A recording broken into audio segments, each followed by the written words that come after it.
The New Orleans Saints signed 3 players from rookie minicamp tryouts, and 2, unfortunately, undrafted free agents do not make the cut, at least for now. We're going to be talking roster moves, NFL pedigree, and breaking down the Green Bay Packers for the opening game of the Saints 2021 NFL season, all on today's episode of Locked On Saints. It's the Locked On Podcast Network, your team every day. You are Locked On Saints, your daily New Orleans Saints podcast. Part of the Locked On Podcast Network, your team every day.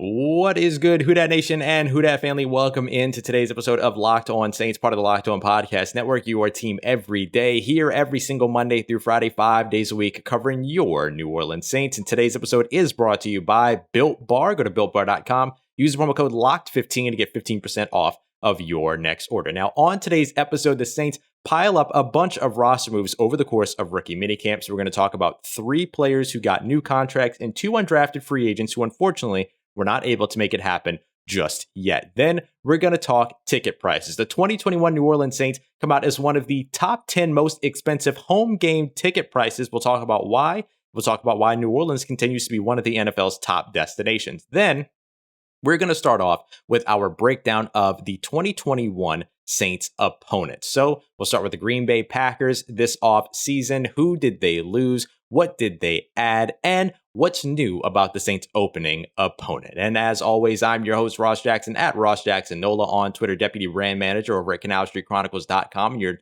Tuesday co-host over at the National Locked On NFL podcast. So we got all that and a little bit of lanyard for you on today's episode of Locked On Saints, part of Locked On Podcast Network, your team every day. So, all right, let's go ahead and jump right into it. The New Orleans Saints sign 3 new players. There are 3 more players whose signings become official. And then unfortunately, 2 undrafted free agents don't make the cut, at least for right now. Let's start there. Defensive back out of Syracuse, Trill Williams, as well as safety out of Wisconsin, Eric Burrell, who you heard on the show just last week on Wednesday and Friday's episodes, both of which end up waived with a failed physical designation. Now, that doesn't mean that their time with the New Orleans Saints is done. They could come back once they're healthy enough to pass their physical and potentially stick with the New Orleans Saints as the team that believed in them coming out of the NFL draft and coming out of undrafted free agency. So we won't close the book on those 2 defensive backs just yet, as they both could find their way back to New Orleans, or at least back to the NFL, depending upon how quickly they can get healthy and how reliably they are in terms of that process, right? How reliably they can get healthy. So we hope and wish them both the best. You heard Eric Burrell on the show last week. What a fantastic guy and just an awesome person to talk to. So obviously we hope him and Trill Williams the best as they continue their journeys of getting into the NFL. Now, let's talk about 3 players that were signed this really over the course of the last couple of weeks, but whose signings became official along with the news that both Trill Williams and Eric Burrell were designated waived with a failed physical.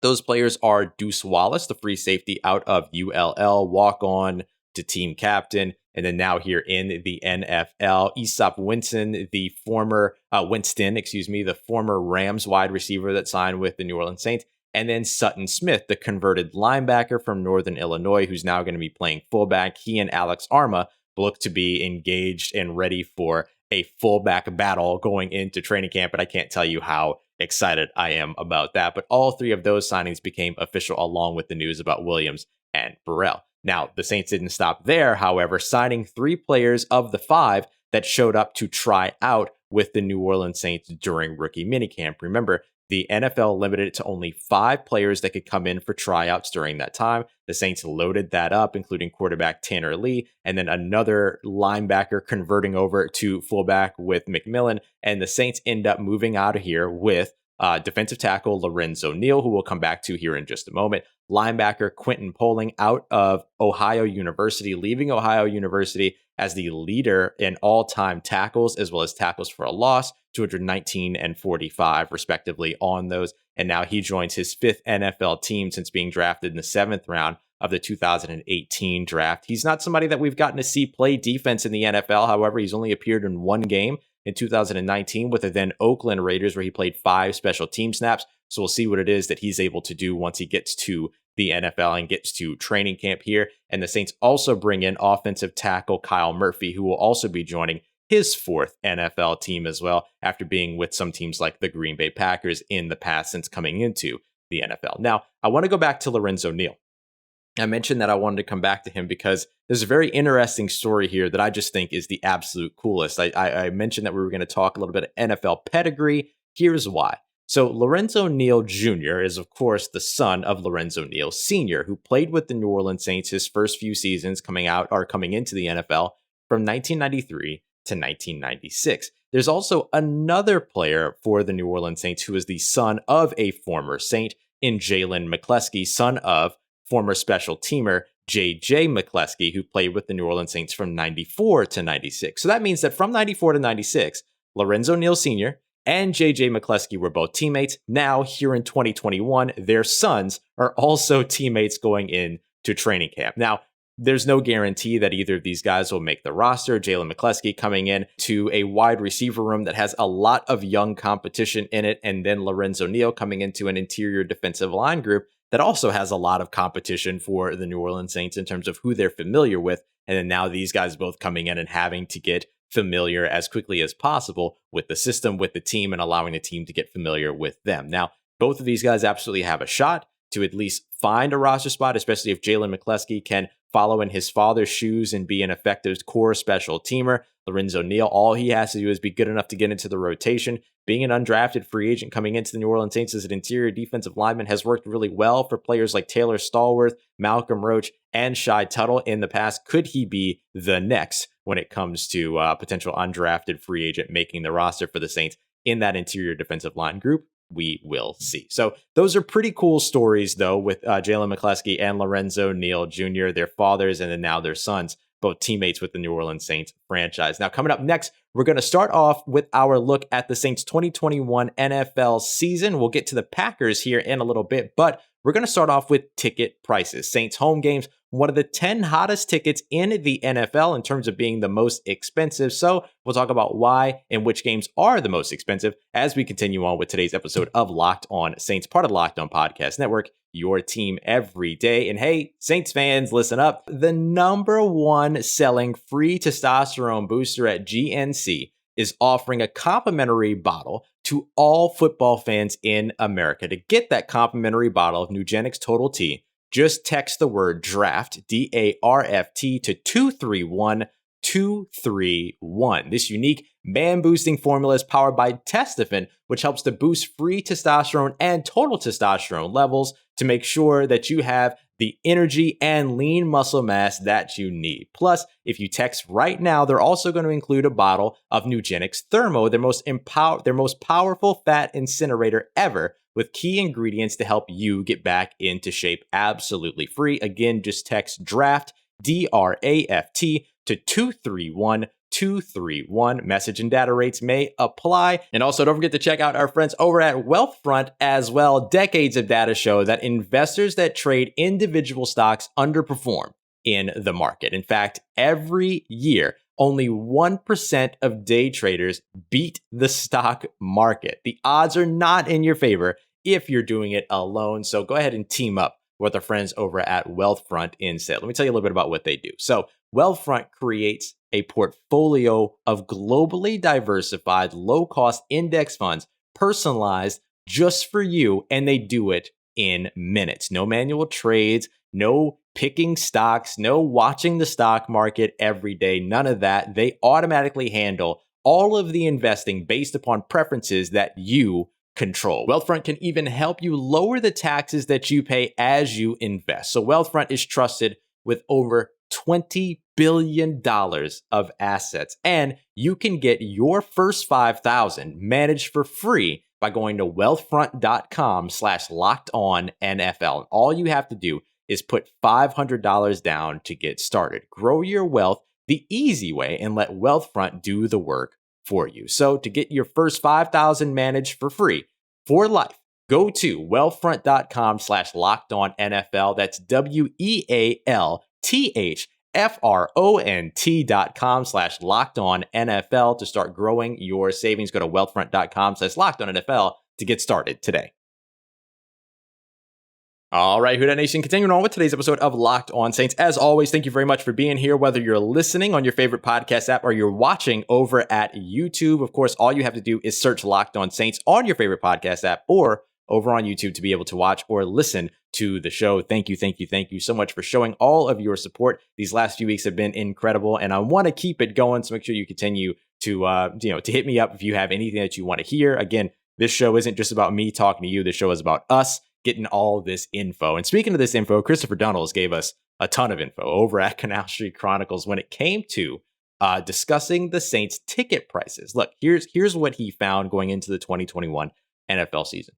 The New Orleans Saints are the 10th most expensive home ticket in the NFL at an average of about $120 when it comes to the cheapest secondary market price, which means the cheapest tickets of the cheapest tickets right now at this time are selling for an average of $120 across all 8 home games. The 9th additional 17th game, of course, is on the road. So 8 home games for the New Orleans Saints, $120 as the lowest secondary market ticket price average. That's big. That's 5th in the NFC, and that's 1st in the NFC South as well. So let's talk about why the Saints have this big time asking price when it comes to home games. The reasons really that I'm looking at is that there's a ton of intrigue here, national intrigue, about life after Drew Brees for the New Orleans Saints. There's no doubt about that. This is also still one of the NFL's most successful organizations when it comes to the regular season. So home games during the regular season in this environment with the intrigue of what's going to happen post Drew Brees, all of that very, very enticing for the NFL consumer.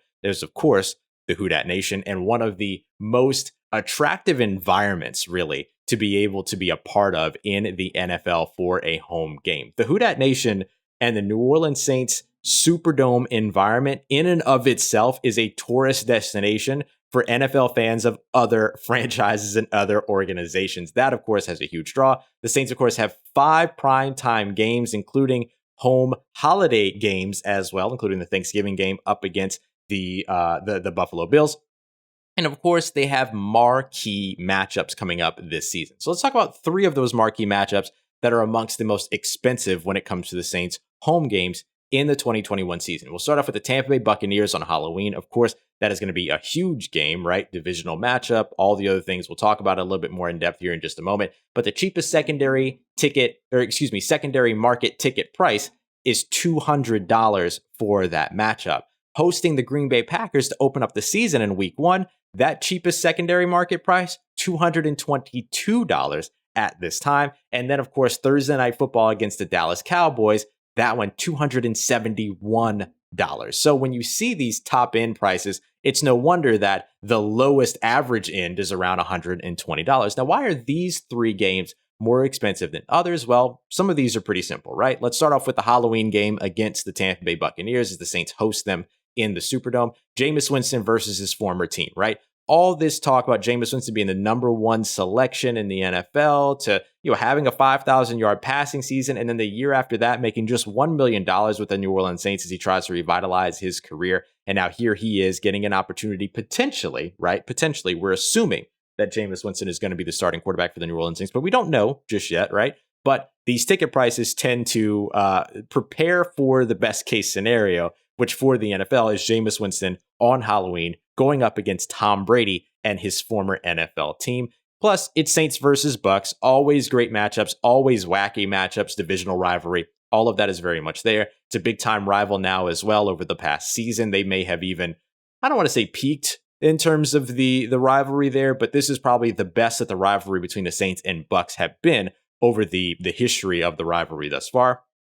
And of course, New Orleans and Halloween is in and of itself an attraction. I'm sure there will be special programming, etc., all a part of that. Now, let's look at the week 1 matchup up against the Green Bay Packers, $222, the cheapest secondary market ticket price there. The first home game with full attendance in the New Orleans Saints home stadium. We're just going to call it the Superdome for right now until we figure out what it's going to be named permanently after Caesars Entertainment purchased it. But it's the first home game in the venue with full attendance since the 2019 playoff loss to the Minnesota Vikings. There's a lot of quarterback intrigue here. Everybody loves a good quarterback story. We'll talk about more of that here in just a moment as we talk about this game and break it down as a big preview. And then the first game of the post-Breeze era, of course, extremely intriguing there. And then that Thursday night game against the Dallas Cowboys, which comes off of the Thursday night Thanksgiving game against the Buffalo Bills at home. Thursday night football, it's prime time. That makes a ton of sense. It's unlikely to me that it's just Saints fans driving up the price for this one. Cowboys fans are everywhere. I know it's annoying, but they're everywhere. And travel from Dallas to New Orleans is not that big of an ask. So I think you'll see a lot of Dallas Cowboys fans in the stands there for that matchup. And that could be driving these price tags up as well. So New Orleans still looking like a top attraction in the NFL. Thanks to the transition at quarterback, the atmosphere, and the relevance of the team still being intact. Now, all of that ends up culminating in the very, very first game for the New Orleans Saints hosting the Green Bay Packers, game that we just talked about. But we're going to talk about a little bit more in depth here. What big changes have been made for the opponent, right? For the Green Bay Packers since the Saints and the Packers met week 3 of last year's season. We'll have that coming up as we continue on with today's episode of Locked On Saints. Now, if you haven't seen it already, the New Orleans Saints actually opened as -3 favorites going up against the Green Bay Packers to open the season over at BetOnline.ag. That line has since been bet down to 2.5, but the Saints still favored there because of the home field advantage. And of course, a full stadium definitely helps that. So if you feel one way or another about that and you want to go and check it out, you can head over to betonline.ag because it's the fastest and easiest place to place all of your bets on the Saints. You can look at other NFL bets as well, including who's going to be the first overall pick next season. Who knows who that's going to end up being? This quarterback class coming up into 2022 is so wild. And it's going to be one of those ones where, at least right now, there's not really a top consensus pick at the moment. But if you have a feeling about somebody, betonline.ag is the place to go. And when you get there, remember, it's free to sign up. And you can also use the promo code LOCKEDON to get a 50% welcome bonus on your first deposit. That's promo code LOCKEDON, LOCKEDON, along with your first deposit to get a 50% welcome bonus. BetOnline, your online sportsbook experts. Let's get it. Who Dat Nation, wrapping up today's episode of Locked On Saints. We're going to take a look at the Saints' very, very first game to open up the 2021 NFL season up against the Green Bay Packers. So let's talk about what happened the last time that these two teams met. And we're going to go through a bunch of different sort of factors here. Who did they lose? Who did they gain? What are some of the biggest questions going into this matchup? So many things. So let's go ahead and get started because we ain't got a lot of time here. Week 3 of the 2020 NFL season. That is the last time these two teams met. They met in the Superdome, but no home crowd for that one, which ended up proving to be a big factor. One that Aaron Rodgers himself said after the game was a huge factor for the Green Bay Packers win. The Packers did win that game 37-30 against the New Orleans Saints. Now the Saints were in it until pretty late when they unfortunately ended up stumbling over on the defensive side in particular. But the defense was just really off rhythm all told early on in the season. The Packers came in 2-0, left 3-0. Now, how did their season end altogether? Well, they ended as a 13-3 playoff team, winning the NFC North division. Almost said NFC South. The Saints did that. Winning the NFC North division, number 1 seed in the NFC, unfortunately for the Saints, because that meant that they had dropped off a little bit there, only to get the bye week in the playoffs and then lose to the Tampa Bay Buccaneers in the conference championship game, 26-31. It was a turnover-riddled game for both sides, but Green Bay just happened to make more mistakes. So let's talk about some of the changes to the roster since the last time these two teams met. We'll start with the biggest losses since last season for the Green Bay Packers. I would say that their two biggest losses on the offensive side, Corey Linsley, on the defensive side, Christian Kirksey. So you have a center there, a stalwart for your offensive line, a guy that should have been a Pro Bowler last season. And then you have Christian Kirksey, a coverage linebacker he's okay, right? Look, the fact of the matter is that Green Bay retained a ton over on their defensive side. They actually look pretty good over on that side, but Christian Kirksey, a little bit of a loss for them in the coverage game on the second level, the place where the Saints should look to exploit. Now, for the biggest returning pieces for the Green Bay Packers, the biggest returning free agents, Aaron Jones, they brought back on a deal. The running back had 1,109 rushing yards last season, along with 9 rushing touchdowns. He also secured 2 receiving touchdowns as well. And then Big Robert Tonyan ended up staying with